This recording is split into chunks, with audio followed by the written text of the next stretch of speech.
The rain fell like broken glass on Nexus Prime, each drop carrying the weight of Zara's shattered world. At 6 years old, she pressed herself against the cold metal of a cargo container. Her violet skin glowing faintly in the darkness. Her stepmother. Kira's words still echoed in her ears. "You're useless, just like your dead mother. Find somewhere else to die." The cargo district was dangerous at night. Everyone knew that. But Zara had nowhere else to go. Her small hands clutched a piece of stale bread, the only thing she had managed to grab before Kira threw her into the storm. The wind howled through the maze of shipping containers, carrying strange scents from distant worlds. Marcus Kane finished his security patrol and was heading home when he heard it. A soft whimper, barely audible above the storm. He stopped, listening. There it was again. Following the sound, his flashlight beam found 2 large eyes staring back at him from between the containers. The child flinched away from the light. "There," Marcus said softly, crouching down. "It's okay. I'm not going to hurt you." Zara trembled, unsure whether to run or stay. This human looked different from the others she'd seen. His eyes were kind, and his voice carried no anger. She had never heard a human speak gently to her before. "What's your name, little one?" Marcus asked, keeping his distance. "Zara, she," whispered her voice barely a breath. "That's a beautiful name. I'm Marcus." "Are you hurt?" She shook her head, though her bare feet were cut and bleeding. Marcus noticed anyway. He also noticed how thin she was, how her clothes hung loosely on. Her small frame. "Where are your parents, Zara?" "Gone," she said simply. "Stepmother said I should find somewhere to die." The words hit Marcus like a physical blow. He had seen abandoned children before in his 12 years working colony security, but something about this little girl's quiet acceptance of her fate broke something inside him.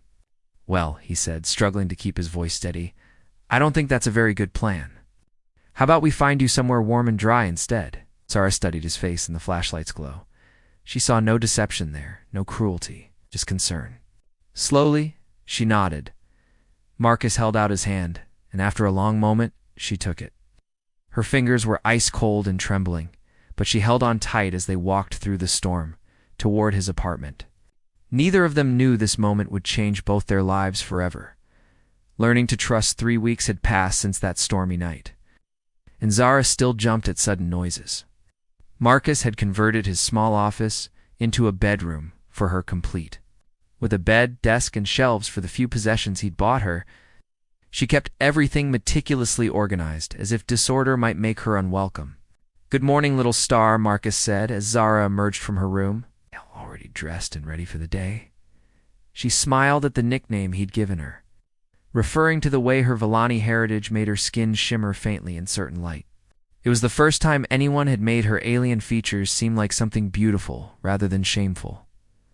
Marcus was teaching her to cook, and she absorbed every lesson with intense focus. This morning, she stood on a step stool beside him, carefully stirring eggs in a pan.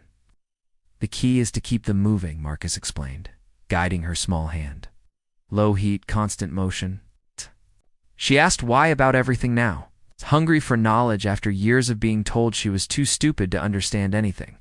Because the proteins cook differently when you take your time. See how they're creamy instead of rubbery? Solemnly filing away this information like everything else he taught her. Reading, writing, cooking, the names of constellations visible from their window, the way human emotions worked, how to tie her shoes properly. Each lesson was a gift she treasured. Alina Voss arrived just as they finished breakfast. Marcus had asked the teacher to assess Zara for possible school enrollment, but Alina had been coming by more often lately. And Zara noticed how her father's eyes lit up when Alina walked in. "How are my 2 favorite students?" Alina asked, settling at their small table. Zara beamed. Alina never talked down to her, never acted like her mixed heritage made her inferior. She was patient with Zara's struggles with human writing systems, and celebrated every small victory. "Zara cooked the eggs this morning," Marcus said proudly. "Did you?" "They look perfect." Alina tasted them appreciatively. "You're becoming quite the chef." While Alina and Marcus discussed lesson plans, Zara watched. The way they looked at each other when they thought she wasn't paying attention. There was something warm and careful in their glances, like they were both afraid to hope for something beautiful. Later, as Alina prepared to leave, she bent down to Zara's level. "Would you like me to visit again tomorrow?" "Yes," Zara said without hesitation. Then, in a smaller voice, "Will you keep coming back?" Elena's expression softened. "Long as you and your father want me to, yes." "He's not my real father," Zara said quietly. "Isn't he?" Lena asked gently. "What makes someone a real father, do you think?" Zara considered this seriously. "Taking care of you, teaching you things, making you feel safe. Then he sounds pretty real to me." After Alina left, Marcus found Zara at the window, looking out at the city lights. "What are you thinking about, little star? You think Alina likes us?" she asked. Marcus sat beside her. "Think Alina likes us very much." "Good," Zara said firmly.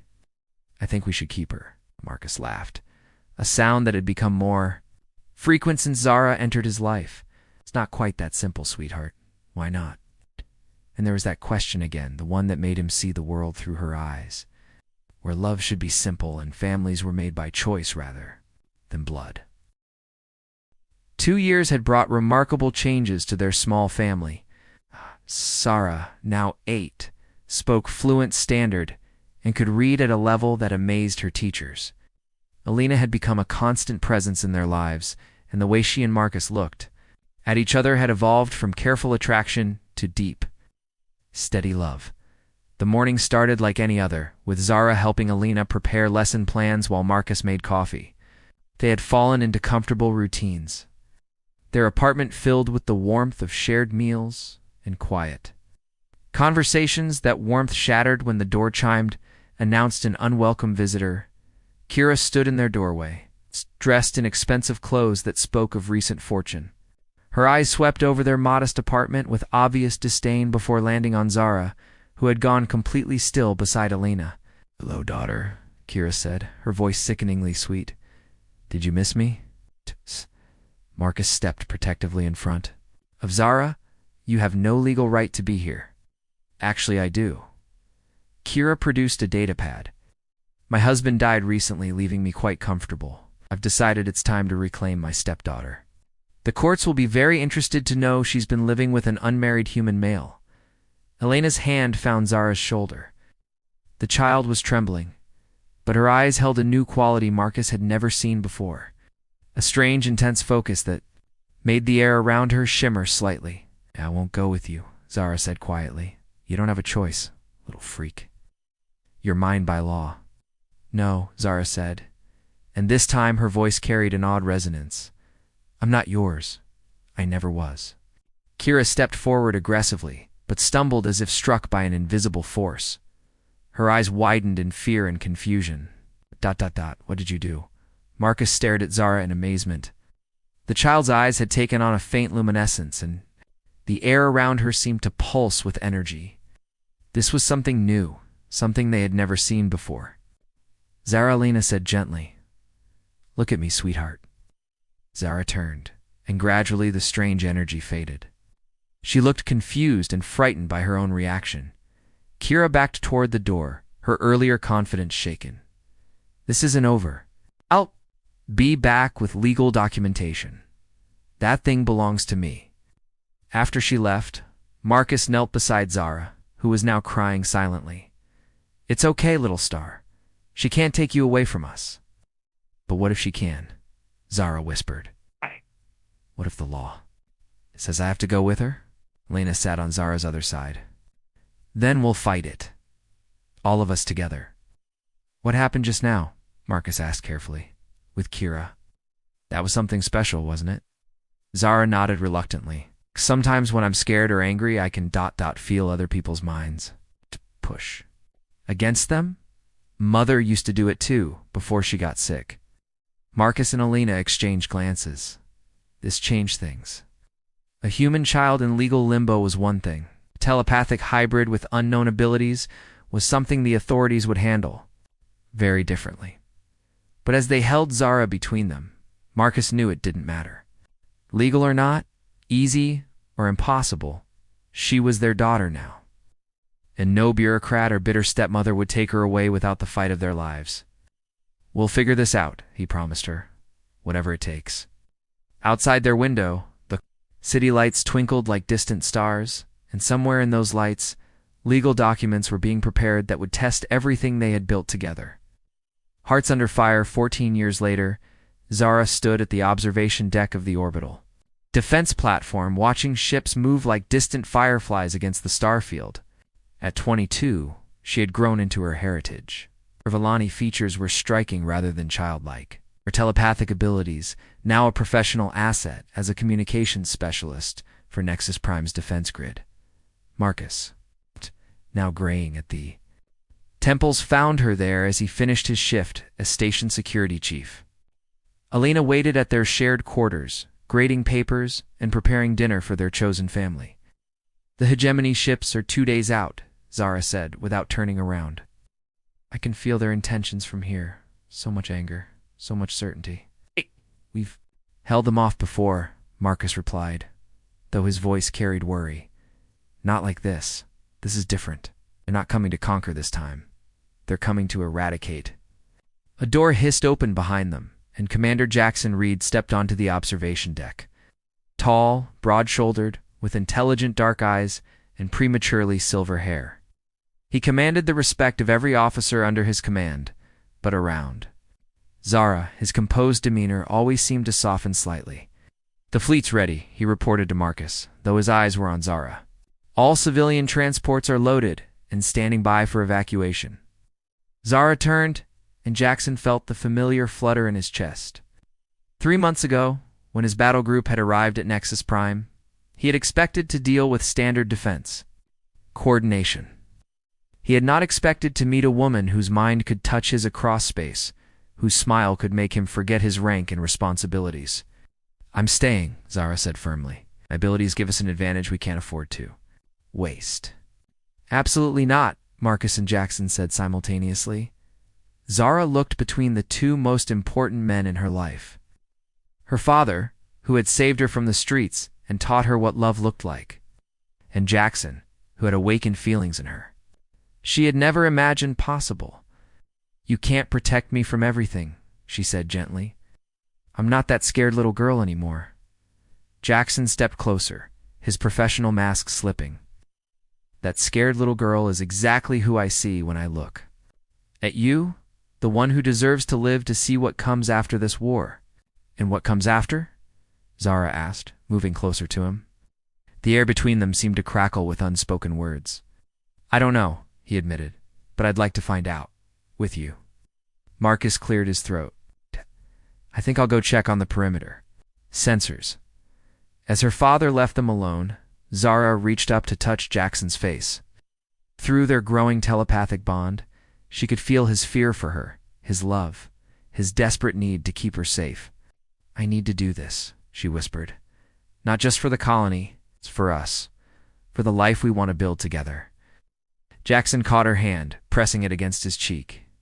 Then we do it together. No more protecting you from the sidelines. They stood, their foreheads touching, sharing breath and heartbeat, and the terrible knowledge that tomorrow might tear everything away from them. But in this moment, they had each other, and the promise of forever felt like something worth fighting for.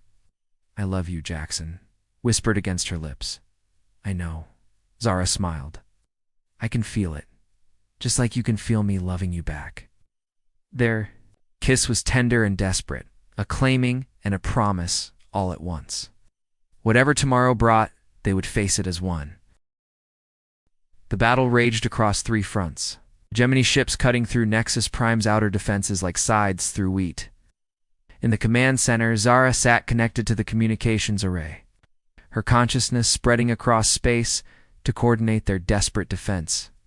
Through her telepathic network, she guided fighter squadrons through enemy formations, warned capital ships of incoming attacks, and maintained communications when traditional systems failed. But the strain was enormous, and Jackson could see her faltering. Fall back to the inner perimeter? She gasped, blood trickling from her nose. The dreadnought is targeting civilian transports. Marcus, monitoring the evacuation, made a command decision that would haunt him forever. Jackson, take your battle group and escort the transports to the jump point. That's an order. I'm not leaving her, Jackson said firmly. You're not leaving her. You're saving her. Marcus looked at his daughter, his little star who had grown into something magnificent and terrible. I'll stay with Zara. Someone has to ensure the defense grid stays online. The truth was in his eyes. Marcus knew this was a one-way mission. The hegemony had brought enough firepower to crack the planet itself. Someone had to stay behind to buy the evacuees time, and someone had to protect Zara while she held their defenses together. Alina appeared at Zara's side, her teacher's calm never wavering even in the face of annihilation. I'm staying too, no, Zara whispered, her connection to the fleet wavering. I can't lose all of you. You're not losing us, Alina said gently. We're choosing each other. We're choosing love. That's what family does. Jackson knelt beside Zara's chair, taking her hand. Through their bond, he poured every ounce of his love, his faith, his absolute certainty that she was strong enough for. What was coming? Come back to me, he whispered. Promise me you'll come back. Promise, she whispered, their foreheads touching one last time. The evacuation ships jumped to hyperspace just as the hegemony dreadnought began its final approach. Marcus activated the station's self-destruct sequence, knowing that when it detonated, it would take the enemy flagship with it. But Zara had one more surprise. Drawing on power she had never accessed before. She reached out with her mind and touched every hegemony officer aboard their ships. Not with violence, but with memory. She showed them her childhood, her father's love, Elena's patience, Jackson's devotion. She showed them what they were trying to destroy. The effect was immediate and devastating to the enemy's will to fight.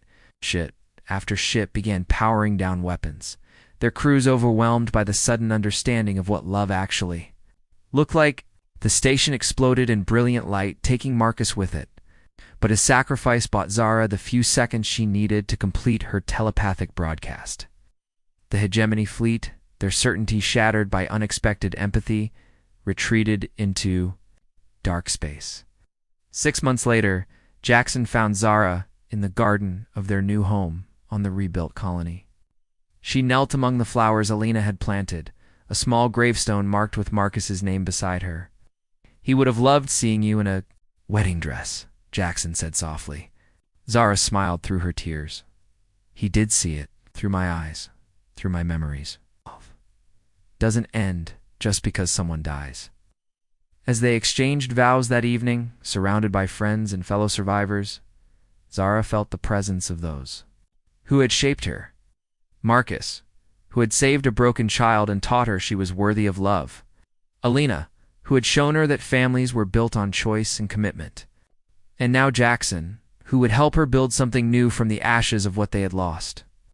Their first child, a daughter, was born exactly 1 year later. They named her Stella, after Marcus's pet name for Zara, and in the girl's bright eyes, they saw the future they had fought so hard to protect.